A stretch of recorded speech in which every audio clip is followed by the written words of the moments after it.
Welcome, moms. Welcome to Inside the Moms Club. I'm your host, Monica Samuels, and I'm here with my lovely co-host and sometimes roommate, Julie Orchid. That's right. We're friends. We're co-hosts or hosts together of Inside the Moms Club. We are, and when we're out here in Los Angeles, we share a hotel room. Yes. Which is always an interesting experience. And last night was a new experience. Particularly, yes. The fact that we're still saying we're friends after that is quite an accomplishment. Because last night... Accident. I was watching a podcast on my iPad in bed. Yeah. And all of a sudden... Loudly. Okay, it wasn't that loud.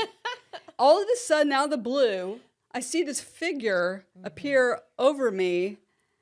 Yeah. Grab my iPad, slam it shut, and shove it in the dresser there. Now, I can see how that would make you a little edgy if it was true. I mean, it is true. It is a little true, but it was very dark. I couldn't see what was happening, and maybe the podcast had been playing, as my kids would say, 6, 7, like a long time. Yeah. So I thought you were asleep, in all fairness. You thought I was asleep, but I was awake. I'm so sorry. That's so rude of me. That's my first thought was, how rude. I think you felt sorry for my kids because... now I know how they felt. Yeah. Because then I was afraid. So that was the next thing that happened. Watching TV is over. It's over. No, first I did the passive-aggressive thing. You sure did. And I jumped out of bed to make it clear that I was awake, but you didn't seem to care. I had headphones on, which is normal for when you're listening to And then I went and got back in bed and thought, okay, now I can't, what am I going to do to go to sleep? Because now I don't have anything. It's like, she doesn't want me to have this thing on. But then I had a plan. Yeah. Like when you're a little kid, I got it out. Yeah. Turned it on as low as I could, and I created this sound barrier with pillows. So you were hiding under the covers. Yeah, and a cave over myself. Yeah. And that total accident. And that didn't seem to bother you, but no.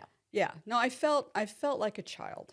Again. I'm so sorry about that. I've apologized a million times. If you were awake, I would have asked. But I had headphones on. I couldn't hear what was going on, and it was very dark. So I hope we can still be roommates. We can still, I won't parent you like a 5-year-old. I had to think about it, but yeah.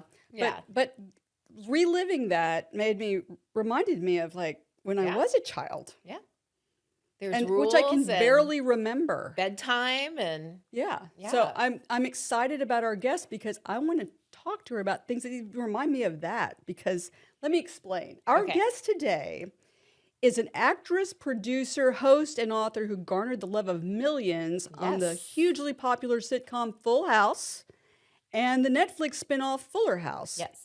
And fans can currently tune in to hear her and her on-screen frenemy and current BFF, Andrea Barber, who together co-host How Rude, Teneritos, and she's the mother of 2 teenage daughters. Welcome, Jodie Sweetin. Welcome to the Moms Club. We're so thrilled that you could join us today. Thank you for having me. I'm so glad. I'm glad you're here. And when How Rude came to mind, it was like naturally. I think that's what she wanted to say last night, Jodie. Is how rude. Look, I have to say, I've got to side. I can't side with you on this one, Monica. You need headphones. Yes, girl. When you're sharing a room, the brightness and you got it. Okay, headphones. If there's anyone else within hearing distance, otherwise. You're the problem. I described it as the person in the airport. That's not a great way to come on someone's show and tell them that you're the problem. But in this scenario, I think really the how rude belongs to her. Woo! Oh, wow. All right. Well, okay, I want to give you a little heads up on the first part of that, though. Do you know why I had that on? Is because of the snoring coming from the next bed. So I was trying to drown that one out. So see, there was something going on there. But no, I'm going to take that. I guess there's no how rude for that. I apologize. That's right. It sounds like you both need to travel with earplugs. I think you're right. That's probably absolutely right. We're slow. It's only been 4 years, but we're learning how to do these things. True. But the reason I brought all that up is it reminded me of like being a kid, like when your parent shows up and takes something from you because you're not supposed to have your phone, or you're not supposed to have your iPad. And I thought, I can't even. I had the feeling of being that young, but I'd forgotten what it's like to be that young. And then I thought about the show today and what we're doing. And looking back through all the episodes of Full House and looking at you when you were 5 years old when you started, Yeah, to 13. And you know, you have a podcast where you're looking through all that. What's it like to see yourself at that age? I mean, you literally get to watch yourself grow up, be that age. Is it kind of surreal? Because to me, I barely remember being right? a I mean, little I barely remember this morning. These days, the perimenopausal brain fog is really kicking in. It's super fun. But you know, going back and watching the show is so much fun because you know I never watched it growing up. I haven't watched these episodes, so you know, it brings back. It's like watching an old home movie that you haven't seen in a really long time. It brings back, you know, these memories, and I think as an adult having the perspective, it's like you can sort of laugh with yourself, but you know there's that time in like your middle school teenage years when you're just like mortified because oh my god, I've got a catchphrase and everyone knows it, you know. Oh yeah. Yeah, because the show ended when you were what, 13 or 14? So... I was 13 and I was finishing 8th grade that year, and then I was going into high school, so it was just kind of a big time of shifting in general. It was a lot. So I watched or listened to some of your podcast. And so how do you remember? Like, is it a memory that sparks? And because I mean, you're not kidding about the brain fog, but I'm just saying, does it spark? Like you remember like something and then you're able to talk about it? Oh, yeah. Oh, things that happened in the past, I can remember. It's the more recent things. No, I truly. But I have so many, it's like growing up, like they're all of my childhood memories, you know, like they're all important things that, you know, it's like that was the house I grew up in, quote unquote. You know, it didn't have 4 walls or a roof, but that was the house I grew up in. And so like I knew the ins and out of everything on there. In a lot of ways, it's got to be kind of cool to be able to see yourself through those years, and because you can't remember it, but right? And for your kids to see that, your 2 daughters, did they ever watch and look back and say, "No, that's my mom really when she was 8." They don't really care. They don't care. They watched maybe a couple episodes when they were younger, but like Full House was not their thing. They were more into like Tim Burton and like weird anime stuff like that when they were little. But Full House, they watched it and they were like, "Oh, that's cool. Yeah. Okay, can we watch what we wanted now?" Even when they came to Fuller House, they were, you know, a little bit older, and they would come on Friday nights to the tapings, but they didn't want to sit in the audience and watch what was happening. They wanted to be backstage, hanging out with the kids on the show and eating craft service. So, absolutely. Our audience remembers this show really well. Do you have a favorite one that you'd love to share with us today? Oh, gosh. I know there's so many, but I mean, is there something that comes to mind that you always like to talk about? There's so many, but I have to say, in recent watching, we've now made it through like almost 5 complete seasons of Full House. I love the Stephanie car in the kitchen moment. I just love it. It's so good. It's such a great episode. There's so many good moments in it. There's such a sweet moment at the end with Danny and Steph. Like, and I think maybe that's also like we watched it and it really just stuck with me again because it was just such a sweet scene with me and Bob. I love that share. But I mean, I love that episode, and it's one that I get from fans a lot, which is, you know, the car through the kitchen, because it was just outrageous. Yeah. Now your career, so that's just, you've done so many things as we've looked through your career. Wow, you have been. We could jump all around. Well, let's talk about now. So you're now very involved in stand-up. That's what your main focus is? I mean, I know you have a podcast. Yeah, so I've been doing some stand-up. Kind of my pet project right now is a show called Smoke Show with Sweetin, a comedy pageant. And we're really building up our audience. We figured out our streaming stuff, and we're looking at that so that we can start streaming it, you know, to anybody who wants to watch, because not everyone is in LA. But it is so much fun, and my 2 friends produce it with me, Sabrina and Gia Cognata, and they're sisters, and we pick the most outrageous, inappropriate things to put comedians through the the weirdest beauty pageant that you've ever seen. Yeah, it's great. wow. And we've gotten some great reviews.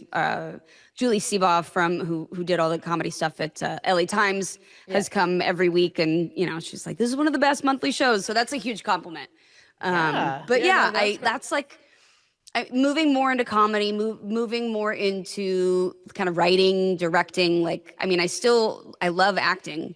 I'd love to be able to do, there's a couple projects that I have, a couple scripts that trying to get those off the ground that are a little bit different, darker, more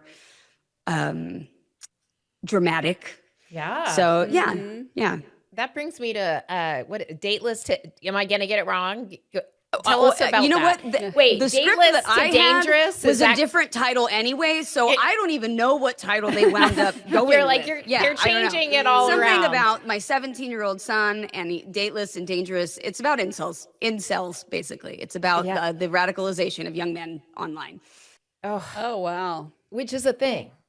It's a huge thing. Yeah. It's a huge thing. And, I play a mom to two teenagers, a boy and a girl. And, the boy is really struggling with fitting in and getting, girls. And, he's like an awkward kid. He's like we all were.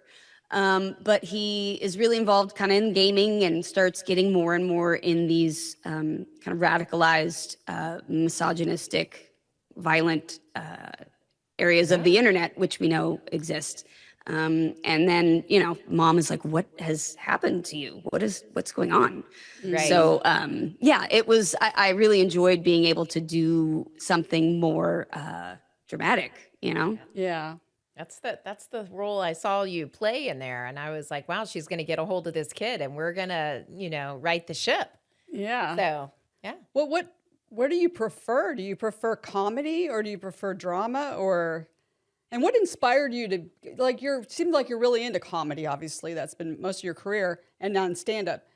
You were surrounded by comedians, I mean, growing up. Did that inspire you? Or have you always been just like this naturally hilarious person who had, you're just naturally funny, and so you were driven? I would like to think it's a combination of both, and I will say that Bob, he always gave me one of the biggest compliments, which was, he told me, he said, at 5 years old, you had better comedic timing than most stand-ups I'd ever seen as adults. And he really meant it. And he would say it all the time and in interviews. And he was like, you really got it. So I think it was something that I was sort of, I was bright as a kid. And I think comedy and wit,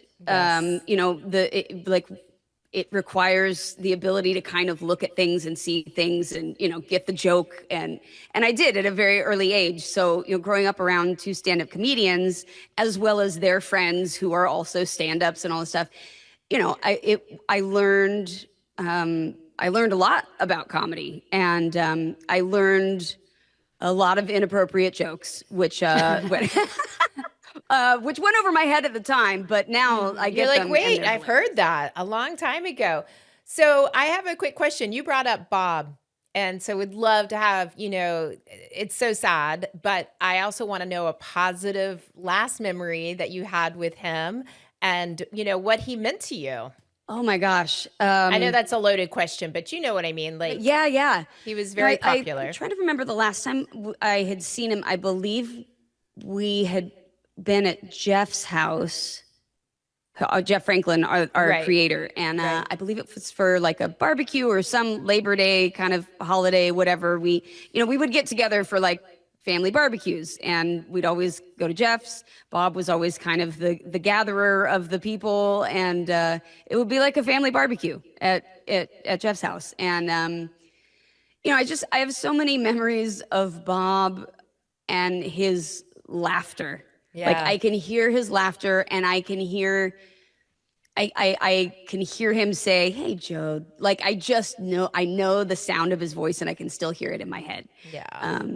And Bob was he was a hugely influential part of my life, and Bob, I have a very dark sense of humor. I think I kind of always did, but certainly being around, stand-up comedians, particularly Bob, really, I was like, oh, you can be funny and be dark. You can laugh at painful things. I watched Bob and Dave go through losing their sisters and their parents through really horrible battles with cancer and scleroderma. And they made jokes the whole time, jokes to their sisters, jokes to their family, jokes to like they laughed at it because otherwise it eats you alive. Yeah. Well, that's what, our tagline for our show is if you don't laugh, sometimes you're going to cry, because that's kind of a mom thing. Yeah. So yeah, we believe in that, so that that's where my friend and I did a mom/comedy podcast.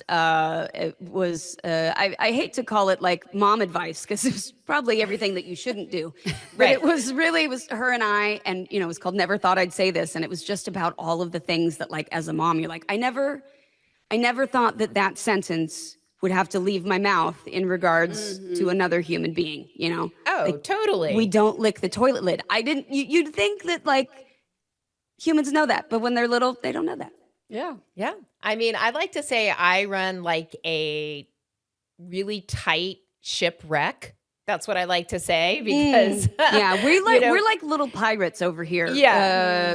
Complete with sailor mouths. So it's I don't think people know that you have 2 daughters. Yes. And they're teenagers. I do, 17 and 15. And how do you talk to them about, like, working full time and doing it all and juggling? Like today, you had to make a shift, a right, a left. Sometimes I'm better at balancing things, and sometimes I'm not. Sometimes I can be present with them and more focused, and sometimes I'm away shooting a movie for 3.5, 4 weeks, and they have to be kind of independent. And I mean, they have their dads in their lives. They're not like off on their own, but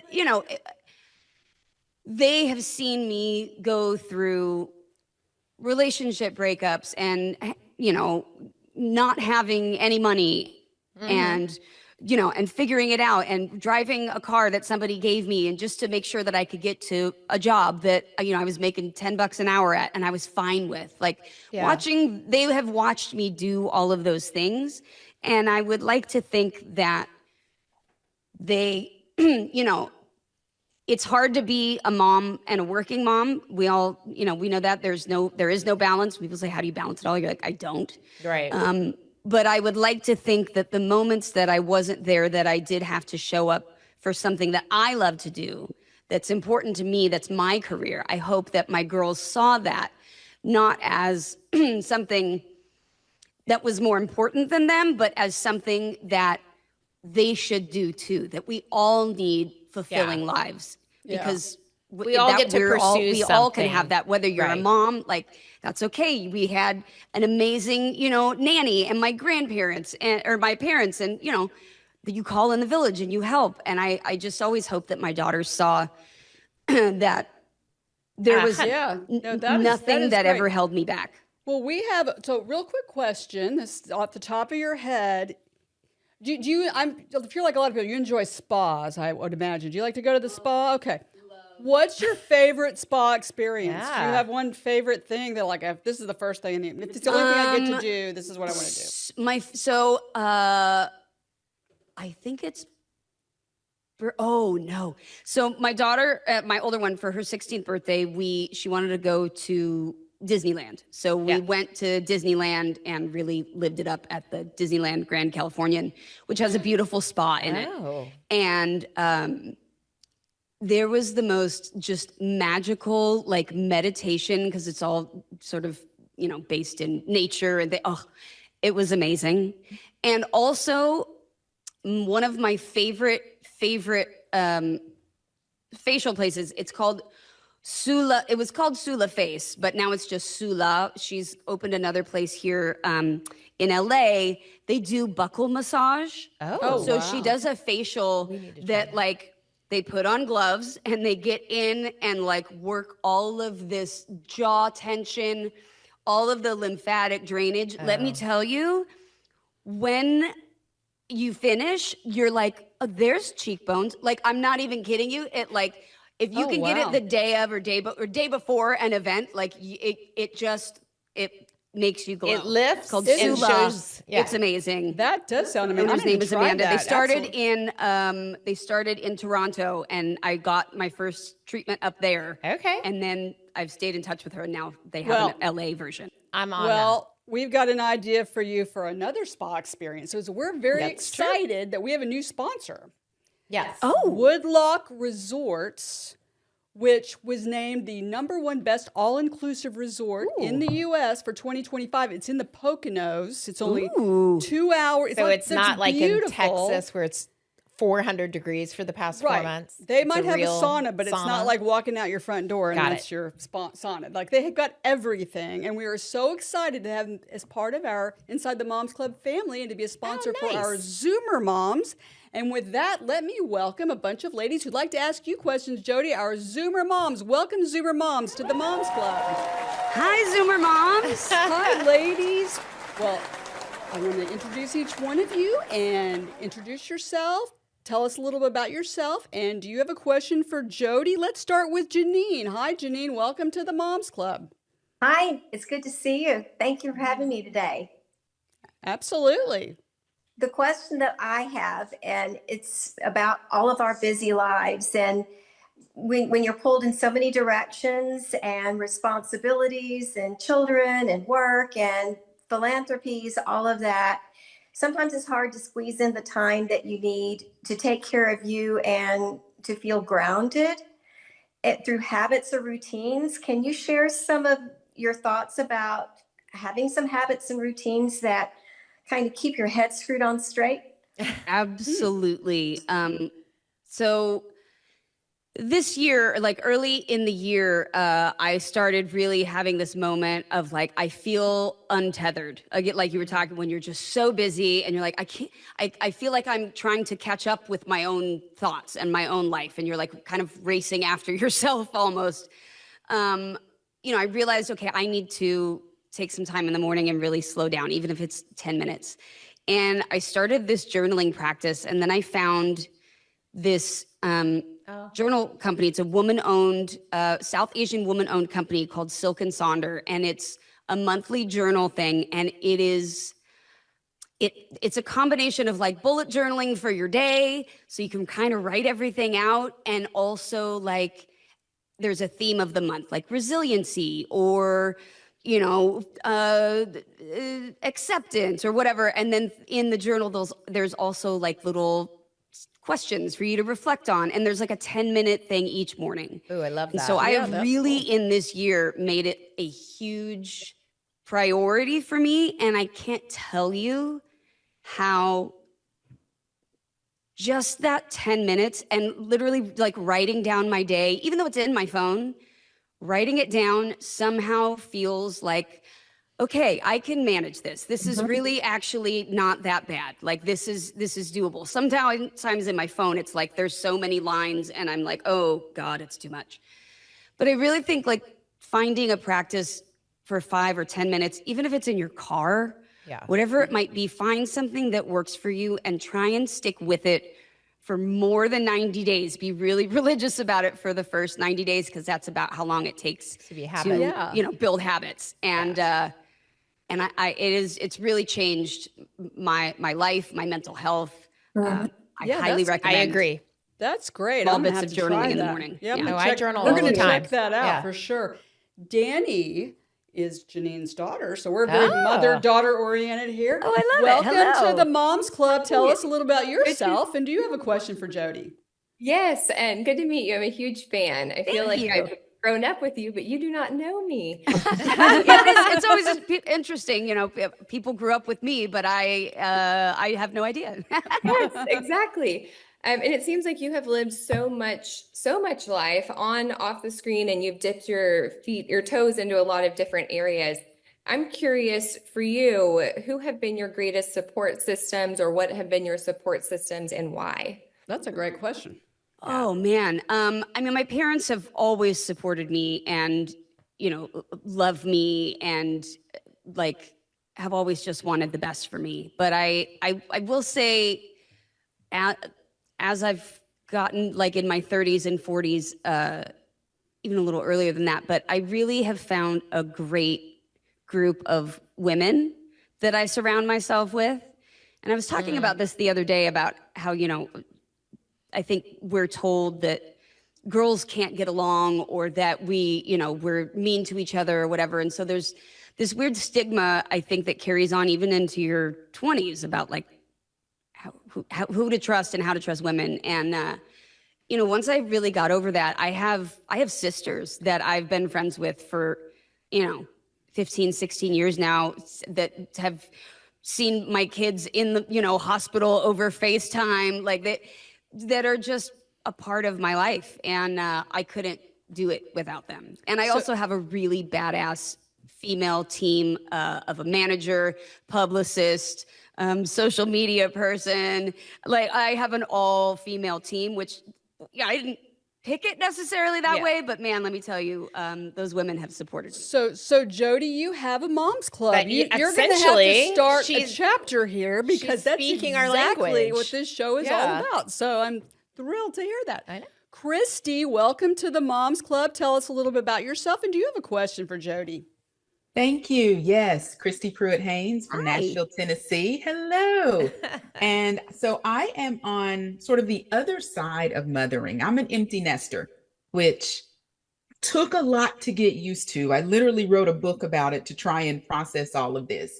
But knowing that you're getting to that point, your girls are getting older, how are you preparing for that kind of transition? Or have you even thought about that yet? And what do you feel like is sort of next as you start moving towards that new phase of mothering?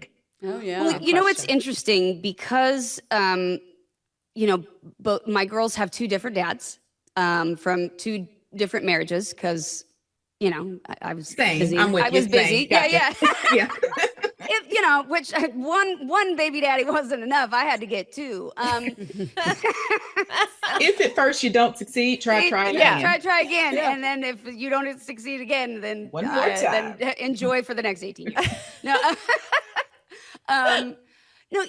my girls, they've always gone back and forth between me and their dads. Even when they were younger, my older daughter, her dad and I split when she was around 6 months old. And my younger daughter, her dad and I split when she was about 3. And they had kind of gotten used to the routine of going back and forth between here and dad. So there's these moments of like, okay, it's just me. I've got to fit in like all the stuff that I want to do on, this weekend or whatever, especially when they were little. Now they don't care about seeing me. You know what I mean? Unless I'm providing money. But True story. Yeah. I think I have also made it a priority, particularly raising 2 young women, to raise really independent young women, not who are so closed off and I can do it all myself, but who know that no matter what, they can get up after falling down and keep going and try again. And so I'd like to think that sort of this next phase, and my older one is kind of there. She's like looking for jobs and she's decided she wants to go to, community college first and then transfer. And, she's got a plan. Yeah. She told me, the other day she's got a plan. And then her car broke down. She's like, here's what I'm going to do. Looked everything up. She's got a plan. And I'm like, Yeah. oh my God. Everything I did and said, it's working. Yeah, it's yeah. working. Right. Well, that's right. And it's, but I think that I'm actually really excited for this next phase, sort of the fledgling, like launching, because my girls are so smart and funny and talented and independent and deep and kind. Like I am so excited to see who they become. Yeah, where it all goes. I Yeah. kind of don't mind this moment of sitting back and getting to watch them go out in the world a little bit. That is I think very it's actually cool. pretty cool. That's a great. I'm sure great at one attitude. point. Now talk to me at her high school graduation. Okay, yeah, We'll yeah, sitting there bawling. It'll be thinking totally about all the different time I missed, all the times that were great. Yeah. Then I'll be a mess. But Jodie, right you've now made where a I great sit, place I of think it teaching looks those girls actually where home is. like a really beautiful thing to watch. Yeah, Yeah. no, that's cool. Well, I love your attitude about all of that. Well, thank you so much for being with us today. I am so happy to be here. Thank you so much. Share we with loved us having you. on social media. Where can our audience find you? Share all your You can find social me media on handles. Instagram and TikTok at Jodie Sweetin, Sweetin. You can also check out my comedy show at Smoke Show with Sweetin. And we're going to start streaming that so you can see it wherever you're at. And then How Rude Tanneritos is my Full House rewatch podcast with Andrea Barber, who played Kimmy Gibbler. And so you can find us at How Rude Podcast on IG there. So there's a few places you can spot me, and I'm sure you'll hear my voice on an obnoxious amount of podcasts. Well, great. Well, thank you so much for being with us. Yeah, Truly my good pleasure. answers, Thank you. good questions, you guys. Yeah, I it was mean, really Great enjoyed questions. that. Really, Thank you, I Zoomer love moms. thoughtful All of our mom questions like that. You know, it's like not about the other stuff. Yeah, Exactly. We get to connect as moms, and I love that. Exactly. We're the Moms Club. That's what we're all about. That's right. Supporting each other, women supporting women. So What do you have to say about the Moms Club? what do I have to say about it? It's the best. I mean, it's friendship. This is what it's all about. I was thinking of the motto, but you have other things well, to tell I have us. other things to share. That's like right. thank you to our sponsors. We want to make a special thanks to our Zuber Mom sponsor again, Woodlock Resort, for helping make this episode possible. With 67 years of heartfelt hospitality and 3 amazing properties, including one of the top destination spas and family resorts in the U.S., Okay. Woodlock is truly where tradition meets tranquility. Julie, we are definitely going there. Getaway for sure. Absolutely. Discover the perfect getaway at woodlock.com. And you know what makes the perfect resort stay even better? Tell me. Nucalm, spelled Nucalm. It's the #1 stress relief and sleep app. It puts recovery first. Where do you sign up for that? Go to your app store and Okay. go Nucalm. Got it. And if you put Moms Club in the code at checkout, you get 15% off every month of your subscription. Excellent. So definitely do that. Well, moms, we can't thank you enough for joining us again. It goes by so fast. It does. Remember our motto, if you don't laugh sometimes, You are you gonna are going cry. to cry. So laugh out there, moms. We'll see you next time inside the Moms Club. That's right.